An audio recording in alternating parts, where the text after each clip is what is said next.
Hi, this is Belsen here. ഇന്ന് നമ്മൾ കാണാൻ പോകുന്നത് അൺലിസ്റ്റഡ് സ്റ്റോക്സിനെ കുറിച്ചാണ്, അല്ലെങ്കിൽ പ്രീ IPO സ്റ്റോക്സ് എന്നൊക്കെ പറയും. അത് എന്താണെന്നും അതിന്റെ അഡ്വാൻറ്റേജ്, ഡിസഡ്വാൻറ്റേജ്, പിന്നെ അതിനകത്ത് എങ്ങനെ ഇൻവെസ്റ്റ് ചെയ്യാം, അല്ലെങ്കിൽ എന്തെല്ലാമാണ് നോക്കേണ്ടത്, ഒരു അൺലിസ്റ്റഡ് സ്റ്റോക്കിൽ ഇൻവെസ്റ്റ് ചെയ്യുന്നതിന് മുമ്പായിട്ട് എന്തെല്ലാമാണ് ശ്രദ്ധിക്കേണ്ടത്, ഇങ്ങനെയുള്ള കാര്യങ്ങളെ കുറിച്ചാണ്. അപ്പം വീഡിയോ മുഴുവനായിട്ടും കാണുക. തുടങ്ങിയേക്കാം. ശരി, എന്താണ് അൺലിസ്റ്റഡ് സ്റ്റോക്സ്? അൺലിസ്റ്റഡ് സ്റ്റോക്സ് എന്ന് പറഞ്ഞാൽ ഒരു പബ്ലിക് ലിമിറ്റഡ് കമ്പനി അവരുടെ ഷെയർസ്, അവരുടെ സ്റ്റോക്ക് മാർക്കറ്റിൽ, അതായത് സ്റ്റോക്ക് എക്സ്ചേഞ്ചിൽ ലിസ്റ്റ് ചെയ്തിട്ടില്ല എങ്കിൽ ആ കമ്പനി അൺലിസ്റ്റഡ് കമ്പനി എന്നും അവരുടെ ഷെയർസിനെ അൺലിസ്റ്റഡ് ഷെയർസ് എന്നും പറയും. എന്താണ് പ്രീ IPO ഷെയർസ്? ഈ അൺലിസ്റ്റഡ് കമ്പനിയുടെ ഷെയർസ് IPO അപ്ലൈ ചെയ്യാൻ പോകുന്നു, അല്ലെങ്കിൽ IPOയിലേക്ക് വേണ്ടി സെബിയിൽ DRHP ഫയൽ ചെയ്തു, അതിന്റെ പ്രോസസ് സ്റ്റാർട്ട് ചെയ്തിട്ടുണ്ടെങ്കിൽ, അല്ലെങ്കിൽ അതിനുള്ള ഒരുക്കങ്ങൾ നടക്കുന്നുവെങ്കിൽ പ്രീ IPO ഷെയർസ് എന്നും പറയും. അപ്പൊ അത് ക്ലിയർ ആയല്ലോ. അപ്പൊ ഇതിൽ എങ്ങനെ ഇൻവെസ്റ്റ് ചെയ്യാം, അല്ലെങ്കിൽ അതിന് ഇൻവെസ്റ്റ് ചെയ്യുന്ന അഡ്വാൻറ്റേജസ് അല്ലെങ്കിൽ ഡിസഡ്വാൻറ്റേജസ്, ഇതെല്ലാമാണ് നമ്മളിവിടെ കാണാൻ പോകുന്നത്. അതുപോലെ തന്നെ നല്ലൊരു അൺലിസ്റ്റഡ് സ്റ്റോക്ക്, നല്ലൊരു പ്രീ IPO സ്റ്റോക്ക് എങ്ങനെ സെലക്ട് ചെയ്യും എന്നും നമ്മൾ കാണും. ബെനിഫിറ്റുകളെ കുറിച്ച് പറയുമ്പോൾ എനിക്ക് ആദ്യം പറയാവുന്നത് ഏർലി ബേർഡ് അഡ്വാൻറ്റേജ് ആണ്. എന്ന് പറഞ്ഞാൽ എല്ലാവരേക്കാളും മുൻപ് നമുക്ക് ഈ ഷെയർസ് വാങ്ങിക്കാൻ പറ്റുക. അതായത് IPOയിലേക്ക് വരുന്നതിന് മുമ്പ്, മാർക്കറ്റിലേക്ക് കോമൺ ആയിട്ട് അവൈലബിൾ ആകുന്നതിന് മുമ്പ് നമുക്ക് ഈ ഷെയർസ്, ഒരു കമ്പനിയുടെ ഷെയർസ് വാങ്ങിക്കാൻ പറ്റിക്കഴിഞ്ഞാൽ അത് ഭയങ്കര അഡ്വാൻറ്റേജാണ്. ഒന്ന് നല്ല വാല്യുവേഷൻ കൂടുന്നതിന് മുൻപായിട്ട് നമുക്ക് ചെറിയ വിലയ്ക്ക് കമ്പനികളുടെ ഷെയർസ് നമുക്ക് കിട്ടാം. നല്ല പോപ്പുലർ ആയിട്ടുള്ള കമ്പനി ആയിരിക്കും, പക്ഷെ അത് സ്റ്റോക്ക് മാർക്കറ്റിൽ ലിസ്റ്റ് ചെയ്തിട്ടുണ്ടാവണമെന്നില്ല, BSEയിലോ അല്ലെങ്കിൽ NSEയിലോ ലിസ്റ്റ് ചെയ്തിട്ടുണ്ടാവണമെന്നില്ല. അപ്പൊ അതിന് മുന്നായിട്ട് നമുക്ക് ഈ സ്റ്റോക്ക് നമുക്ക് സ്വന്തമാക്കാനായിട്ട് സാധിക്കും എന്നുള്ളതാണ് ഒരു അഡ്വാൻറ്റേജ്. രണ്ടാമതായിട്ട്, ഈ നോർമൽ ലിസ്റ്റഡ് കമ്പനീസിന്റെ പോലെ തന്നെ എല്ലാ കോർപ്പറേറ്റ് ആക്ഷൻസും, like dividend, bonus, stock split, right issue എന്നുള്ള എല്ലാ ബെനിഫിറ്റുകളും, അല്ലെങ്കിൽ കോർപ്പറേറ്റ് ആക്ഷൻ ബെനിഫിറ്റുകളും നമുക്ക് ലഭ്യമാകുന്നത് അൺലിസ്റ്റഡ് സ്റ്റോക്സിലും ലഭ്യമാകും.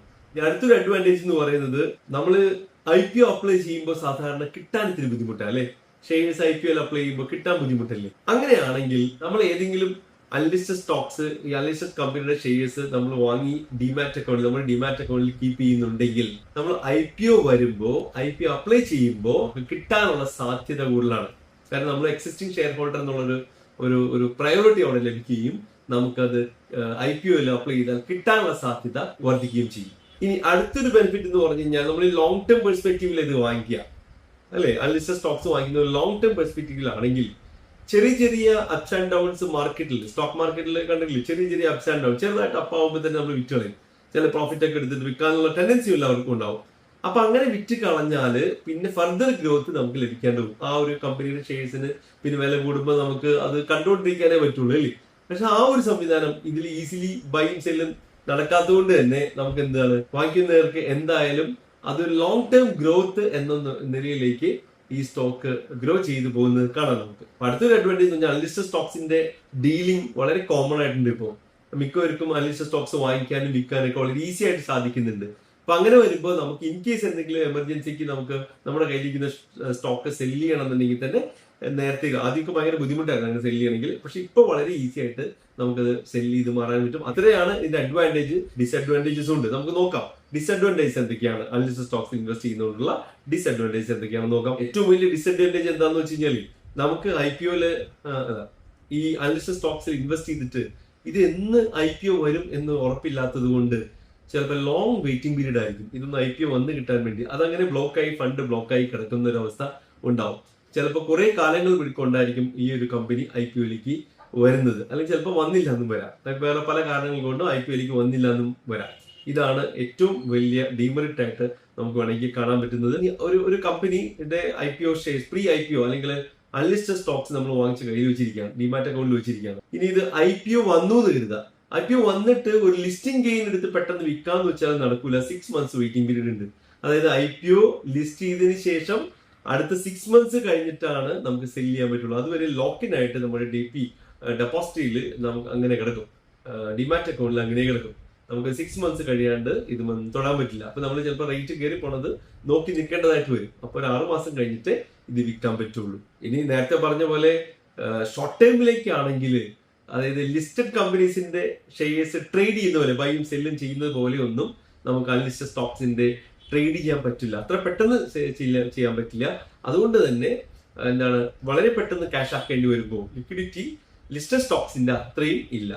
അതിന് വേണമെങ്കിൽ നമുക്കൊരു ഡിസഡ്വാൻറ്റേജ് എന്ന് പറയാം. ഇനി ഏറ്റവും വലിയ റിസ്ക് എന്താണെന്നറിയോ? IPOയിലേക്ക് നമ്മൾ വരും അല്ലെങ്കിൽ നന്നായിട്ട് പ്രൈസ് കയറും എന്ന് എക്സ്പെക്ട് ചെയ്തുകൊണ്ട് നമ്മൾ ആണ് അൺലിസ്റ്റഡ് സ്റ്റോക്സ് വാങ്ങിക്കുന്നതെങ്കിൽ IPO വരുന്ന സമയത്ത് ഇഷ്യൂ പ്രൈസ് നമ്മൾ എക്സ്പെക്ട് ചെയ്യുന്നതിനേക്കാളും താഴെ ആയിരുന്നാൽ നമുക്ക് ഒരുപാട് നഷ്ടം വരാൻ സാധ്യതയുണ്ട്. IPO വലിയ പ്രൈസ് കൂടും, IPOയിൽ ഭയങ്കരമായിട്ട് പ്രൈസ് കയറും എന്ന് എക്സ്പെക്ട് ചെയ്തുകൊണ്ടാണ് ഷോർട്ട് ടൈമിലേക്കാണ് വാങ്ങിക്കുന്നതെങ്കിൽ ചിലപ്പം IPO വരുന്ന സമയത്ത് നമ്മൾ വാങ്ങിച്ച വിലയിനേക്കാളും കുറഞ്ഞ ഇഷ്യൂ പ്രൈസ് ആണെങ്കിൽ അതൊരു വല്ലാത്തൊരു ബുദ്ധിമുട്ട് തന്നെയാണ് അല്ലേ? അപ്പൊ അതുകൊണ്ട് അതൊക്കെയാണ് അതിന്റെ ഒരു ഡീമെറിറ്റ് എന്ന് പറയാൻ പറ്റുന്നത്. ഇനി മറ്റൊരു ഡിസഡ്വാൻറ്റേജ് എന്ന് വേണമെങ്കിൽ പറയാവുന്നത്, എക്സ്ചേഞ്ചിൽ നടക്കുന്ന ട്രാൻസ്ഫറിനെ പോലെ അത്ര ട്രാൻസ്പെറന്റ് അല്ല. എന്ന് പറഞ്ഞാൽ അൺഓതറൈസ്ഡ് ആയിട്ടുള്ള ഡീലേഴ്സിന്റെ അടുത്തോ അല്ലെങ്കിൽ അങ്ങനെയുള്ളവരടുത്ത് ഡീൽ ചെയ്ത് കഴിഞ്ഞാൽ ചിലപ്പോൾ നമ്മുടെ ക്യാഷ് നഷ്ടമാകാനുള്ള സാധ്യതയുണ്ട്.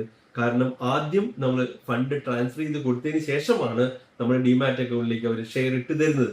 അപ്പോൾ ഷെയർ ചിലപ്പോൾ വന്നില്ല എങ്കിൽ അപ്പൊ അങ്ങനെയുള്ള ഇഷ്യൂസ് ഒക്കെ കുറെ നടക്കുന്നുണ്ട്. അതുകൊണ്ട് അൺലിസ്റ്റഡ് സ്റ്റോക്സ് ഡീൽ ചെയ്യുമ്പോൾ വളരെയധികം ശ്രദ്ധിക്കണം. ട്രസ്റ്റഡ് ആയിട്ടുള്ള പാർട്ട്നേഴ്സിനെ അല്ലെങ്കിൽ ഡീലേഴ്സിനെ നമ്മൾ അപ്രോച്ച് ചെയ്യുകയാണ് വേണ്ടത്. അപ്പം ഇതാണ് ഒരു കുറച്ച് ഡീമെറിറ്റ്സ് അൺലിസ്റ്റഡ് സ്റ്റോക്സിന് ഉണ്ട് എന്ന് പറയാൻ വേണ്ടി എനിക്ക് തോന്നിയിട്ടുള്ളത്. ഇനി ഏറ്റവും രസം എന്താണെന്ന് വെച്ച് കഴിഞ്ഞാൽ എന്നിട്ടും ഒരുപാട് പേര് അൺലിസ്റ്റഡ് സ്റ്റോക്സിന്റെ പ്രയോജനം, അൺലിസ്റ്റഡ് സ്റ്റോക്സ് അഡ്വാൻറ്റേജ് എടുക്കുന്നുണ്ട്. ബിക്കോസ് ഒരുപാട് പേര് നേരത്തെ തന്നെ ഒരു ഏർലി ബേർഡ് അഡ്വാൻറ്റേജ് എടുത്തുകൊണ്ട് അൺലിസ്റ്റഡ് സ്റ്റോക്സ് വാങ്ങിക്കുന്നുണ്ട്, പ്രീ IPO സ്റ്റോക്സ് വാങ്ങിക്കുന്നുണ്ട്. പക്ഷേ അങ്ങനെ വാങ്ങിച്ചിട്ട് അതിന് ബെനിഫിറ്റ് ഉണ്ടാക്കണമെങ്കിൽ എന്ത് അറിയണം? നമുക്ക് ഫണ്ടമെന്റൽ അനാലിസിസ് അറിഞ്ഞേ തീരൂ. എന്ന് പറഞ്ഞാൽ ഒരു സ്റ്റോക്ക് വളരെ ബേസിക് ആയിട്ട് പറയുകയാണെങ്കിൽ ഒരു സ്റ്റോക്ക് നമ്മൾ വാങ്ങിക്കുന്നതിന് മുമ്പ് അത് ലിസ്റ്റഡ് ആയിക്കോട്ടെ അൺലിസ്റ്റഡ് ആയിക്കോട്ടെ നമ്മൾ ആ സ്റ്റോക്കിനെ കുറിച്ച് ആ കമ്പനിയെ കുറിച്ച് ഒന്ന് പഠിക്കാൻ പറ്റിക്കഴിഞ്ഞാൽ ഇത്തിരി കൂടി നന്നായിരിക്കും. പഠിക്കാൻ എന്ന് പറഞ്ഞാൽ അതിന്റെ അപ്സ് ആൻഡ് ഡൗൺസ്, റേറ്റിന്റെ അപ്സ് ആൻഡ് ഡൗൺസ് അല്ല ഉദ്ദേശിച്ചത്. ഫണ്ടമെന്റൽ ഫാക്ടേഴ്സ്, അതായത് ക്വാളിറ്റേറ്റീവും ക്വാണ്ടിറ്റേറ്റീവും ആയിട്ടുള്ള ഫാക്ടേഴ്സിനെ കുറിച്ച് ഒന്ന് അനലൈസ് ചെയ്യാൻ പറ്റിക്കഴിഞ്ഞാൽ ഒരു വിധപ്പെട്ട എന്താ പറയാ മോശം കമ്പനികളിലൊന്നും നമ്മൾ ഇൻവെസ്റ്റ് ചെയ്യാണ്ട് നല്ല കമ്പനിയിലേക്ക് നമുക്ക് ഫോക്കസ് ചെയ്യാനായിട്ട് പറ്റും. അതിന് എന്ത് ചെയ്യും? ക്വാണ്ടിറ്റേറ്റീവ് ഫാക്ടേഴ്സ് നമുക്ക് ഈസി ആയിട്ട് കിട്ടും. ക്വാളിറ്റേറ്റീവ് അല്പം ആ കമ്പനിയെ കുറിച്ച് പഠിക്കേണ്ടതായിട്ട് വരും. ക്വാണ്ടിറ്റേറ്റീവ് ഫാക്ടേഴ്സ് എന്ന് പറഞ്ഞാൽ നമ്മൾ ഉദ്ദേശിക്കുന്നത് ആനുവൽ റിപ്പോർട്ടിൽ നിന്ന് ലഭ്യമാകുന്ന ചില ഫിനാൻഷ്യൽസ് ആണ്. അതായത് എന്തൊക്കെയാണ്? Balance sheet, profit and loss account and cash flow statement. ഇത് മൂന്നും ഉണ്ടെങ്കിൽ തന്നെ നമുക്ക് ഒരുവിധപ്പെട്ട കാര്യങ്ങളൊക്കെ നമുക്ക് മനസ്സിലാവും. അത് പ്രോഫിറ്റ് ഉണ്ടോ, അല്ലെങ്കിൽ സെയിൽസ് ഇൻക്രീസ് ചെയ്യുന്നുണ്ടോ, അല്ലെങ്കിൽ അതിനകത്ത് എന്തുകൊണ്ടാണ് ഇതിനകത്ത് ഇത്ര പ്രോഫിറ്റ് വരാൻ സാധ്യത, അതിന് എത്ര ടാക്സ് കൊടുക്കുന്നുണ്ട്, അല്ലെങ്കിൽ കൺസിസ്റ്റന്റ് ആയിട്ട് പ്രോഫിറ്റ് ഉണ്ടാക്കുന്നുണ്ടോ എന്നുള്ള കാര്യങ്ങളൊക്കെ ഒരു ആനുവൽ റിപ്പോർട്ട്, ഒരു ആനുവൽ റിപ്പോർട്ട് അല്ല, ഒരു കണ്ടിന്യൂസ് ആയിട്ട് 2-3 ആനുവൽ റിപ്പോർട്ട് അനലൈസ് ചെയ്യുന്നതിലൂടെ നമുക്ക് ഏകദേശം ഒരു ധാരണ കിട്ടും. അതുകൊണ്ടുണ്ട് ക്യാഷ് ഫ്ലോ എങ്ങനെയുണ്ട്, അല്ലെങ്കിൽ അതിന്റെ ഫിനാൻഷ്യൽ സിറ്റുവേഷൻ ലൈക്ക് അസറ്റ്സിന്റെയും ലയബിലിറ്റീസിന്റെയും പൊസിഷൻ എന്താണെന്ന് ബാലൻസ് ഷീറ്റിലൂടെ അറിയാനായിട്ട് സാധിക്കും. അപ്പൊ അങ്ങനെയൊക്കെ ഒരു പ്രിലിമിനറി ഒരു റിസർച്ച്, ഫണ്ടമെന്റൽ റിസർച്ച് നടത്തുവാണെങ്കിൽ അല്പം കൂടി ക്വാളിറ്റി കമ്പനീസിലേക്ക് നമുക്ക് ഏർലി ബേർഡ് അഡ്വാൻറ്റേജിലൂടെ എന്ന് പറഞ്ഞാൽ നേരത്തെ തന്നെ IPOയിലൊക്കെ വരുന്നതിന് മുന്നേ തന്നെ നമുക്ക് എടുത്തു വെച്ച് നമുക്ക് സ്വന്തമാക്കി ഡിമാറ്റ് അക്കൗണ്ടിലേക്ക് ആക്കിയെടുക്കാനായിട്ട് സാധിക്കും. അപ്പൊ അതുകൊണ്ട് അൺലിസ്റ്റഡ് സ്റ്റോക്സിൽ ഇൻവെസ്റ്റ് ചെയ്യുമ്പോൾ ഈ ഒരു ആനുവൽ റിപ്പോർട്ടും അല്ലെങ്കിൽ അതിന്റെ ക്വാളിറ്റേറ്റീവ് സ്റ്റഡീസും ഒന്നും ചെയ്തു കഴിഞ്ഞാൽ നല്ല കമ്പനീസിന്റെ ഷെയർസ് നിങ്ങൾക്ക്, അതായത് വളരെ ഫേമസ് ആയിട്ടുള്ള അല്ലെങ്കിൽ നല്ല കമ്പനീസ് ആയിരിക്കും, നല്ല ക്വാളിറ്റി കമ്പനീസ് ആയിരിക്കും. ഇത് IPOയിലേക്ക് എത്തുന്നതിന് മുമ്പ്, സ്റ്റോക്ക് മാർക്കറ്റിലേക്ക് എത്തുന്നതിന് മുമ്പ്, അല്ലെങ്കിൽ എന്താ പറയാ എക്സ്ചേഞ്ചിലേക്ക് എത്തുന്നതിന് മുമ്പ് നിങ്ങൾക്ക് സ്വന്തമാക്കാനായിട്ട് സാധിക്കും. അപ്പോൾ all the very best. Happy investing. Thank you. Investment in securities market are subject to market risks. Read all the related documents carefully before investing.